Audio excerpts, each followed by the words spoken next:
Hello, Doug Walker here. Robless, as you can see. He did not get a chance to see Gravity this week, so I will do this alone. But on top of that, I am also going to let you know a few things about sibling rivalry here. First of all, two things. One, if you're wondering why you haven't seen that many around, same reason you haven't seen that many bum reviews around, just there's been no big interesting movies the past few weeks. It's sort of a dead summer and not that many interesting flicks. But, some real big ones are coming up, so we'll definitely address those. And then the other reason is we were talking because what we found out with doing the new Nostalgia Critics, that if it's something where, like, the movie that we're reviewing falls on a weekend where I'm doing, like, an editorial, that's fine, but big movies keep coming out every week, obviously, so they fall on weeks that I'm going to be editing a lot and still want to get Bum Review out and Sibling Rivalry, so we're discussing, like, okay, well, what do we want to do, because we can't do both. I don't have time to do both in terms of, like, a big sort of production with Sibling Rivalry, with the set and editing and everything, so we're like, we have to give up one, Bum Review or the Sibling Rivalry, and I really like doing the Bum Reviews.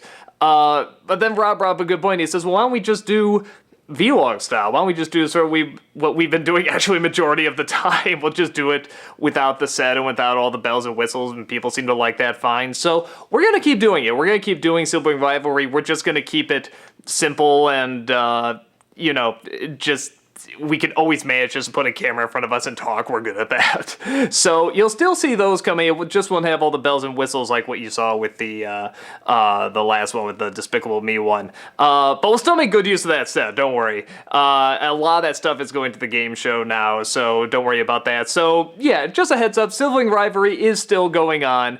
It's just going to be actually sort of like what you've seen before, just very downplayed. But people seem to like that. They like when we're just chatting about movies, so that's what you'll get.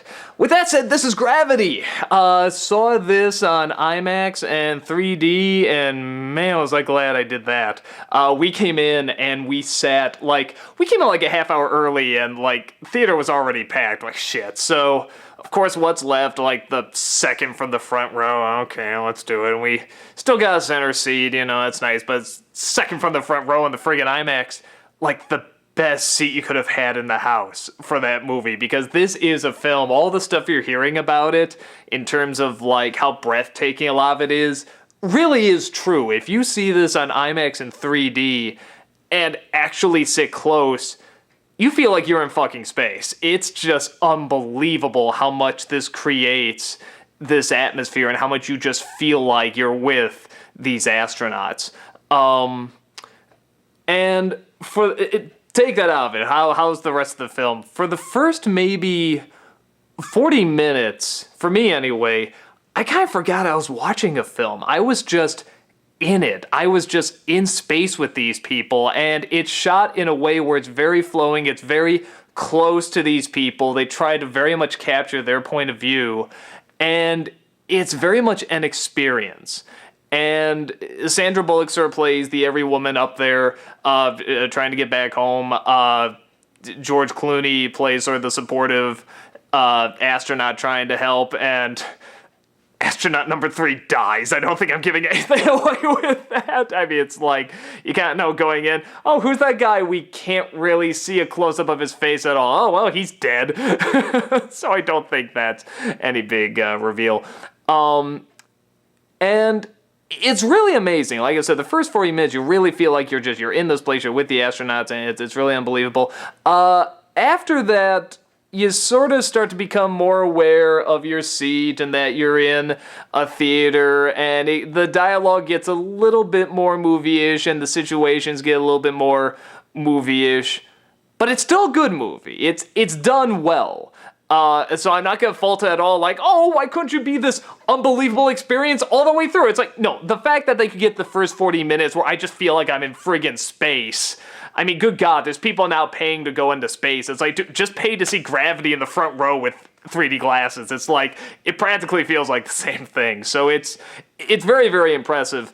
Like I said, I think the point where she starts to get I'll try not to give too much away, but there's a point where they're saying you got to get to a space station, and she does get to it. And I don't think I'm giving away too much. That's not like the ending at all. Don't worry. I think around that point, though, you sort of start to say to yourself, how many friggin' things can go wrong? At first, you kind of get it, because it's like you're alone in space, you're in the stars, you have this one thing giving you oxygen, and everything is so sensitive, one move, and you could be floating out there forever, so you get it, you grasp it very quickly.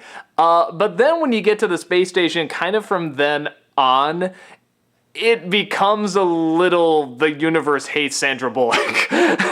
Just everything is trying to fucking destroy her. And you become more aware of that. And like I said, it's a survival flick, and there's a lot of sort of obvious rebirth metaphors and stuff, but they're done well. They're still fine. And it just... But you become more aware where it used to be, wow, I'm up here with these people. You suddenly start to go, okay, what's going to attack now? What's going to, try to fuck things up?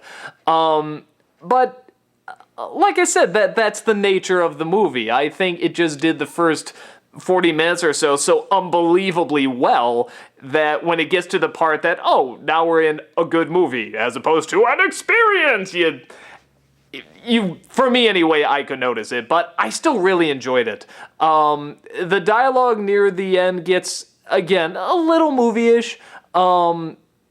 It's for example, there's this one part that felt very real. Sandra Bullock, who I'm not usually a fan of, but does very good in here. Like I said, she sort of plays the every woman up there trying to fight for her life. And for example, there's a scene where she gets like some sort of radio reception of like someone from Earth or something, and it's like an Asian person she can't understand, but has like dogs and a baby, and you can tell she just starts to crack a little bit and starts to be like, hey, can you get the dogs a little louder? Can you sing that lullaby? That'd be nice. And bark, bark, woo, woo, bark, bark, woo, woo. If you were to read that in the script, you'd be like, the hell is this? But again, in this environment that they've created and the situation that they've created, you buy it. And you sort of say, okay, I get why she's doing this. But then sort of in other scenes, she's sort of making what I call the castaway speech, and I'm gonna do this because I can, because I have a life worth living now. I feel you don't really need that, and I know like it's totally possible a person in that situation would say this kind of stuff, but it's more possible in movies. It sort of happens more in movies, so it still works okay.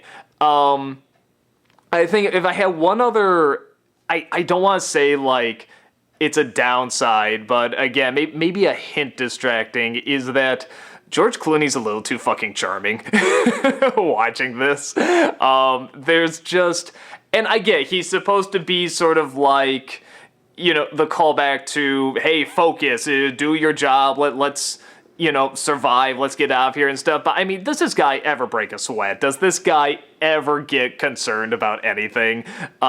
Everything he does, it's just, with a cool little smile and, oh yeah, of course. And I get it. I know he's supposed to be the calm center. He's supposed to be the thing that calms her down and calms us down, but he's a little too friggin' charming, in my opinion.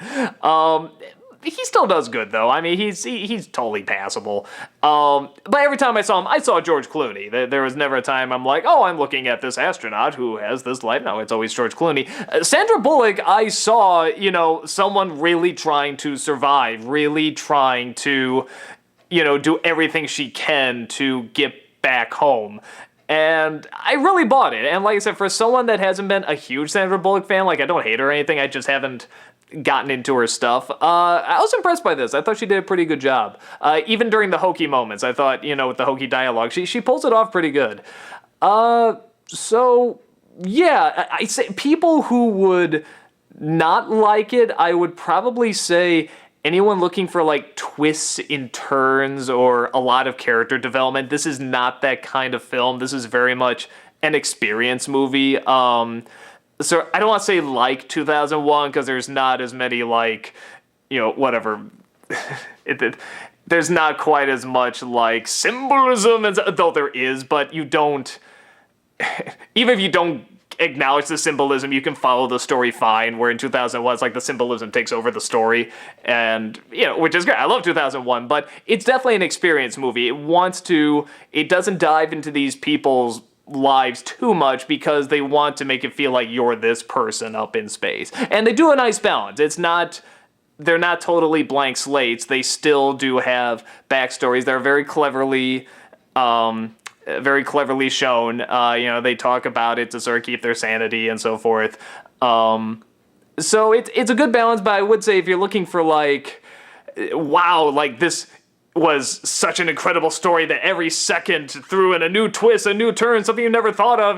No, it's people in space trying to get back home. I mean, that's all it is, but it's done very much trying to make it feel like you are in space. And the 3D is very good, and the effects are very good, and the cinematography is very good. Even though I know it's mostly shooting computers, these angles are still very well calculated and thought out. Like, the opening shot has to be 15 minutes long without an edit, and like I say, you just feel like you're flying around with these astronauts. It's very, very well handled.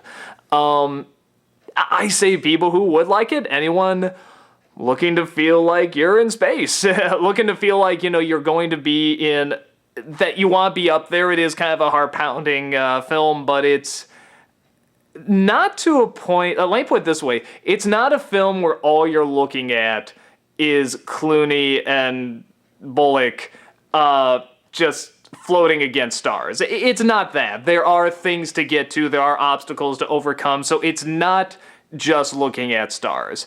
So for anyone sort of afraid of that, because I'll admit, sort of going in, I was kind of like, I don't know, how real is this? It is suspenseful, and it is kind of claustrophobic, but probably not in the way you're thinking, because the trailers don't show that much. It's not just them floating against black. You almost always can see Earth. You can, pick a point, that's like, okay, this side up, this side down, and so forth. So it's not quite that bad. Which I don't know how to feel about that, because a part of me does say, man, if they really want to scare the fuck out of you, just put them out in space the whole time and just rely on that. But again, I think it might get a little boring, though they could pull it off. And B, I think that would just possibly be a little too intense. And when you know where the story goes and what it's all amounting to, this was good. This was a good way that they did it. So yeah, if you're sort of looking for a decent suspense thriller that also relies very heavily on this experience of being in space, I say it's a good flick to check out. I think it's pretty well handled.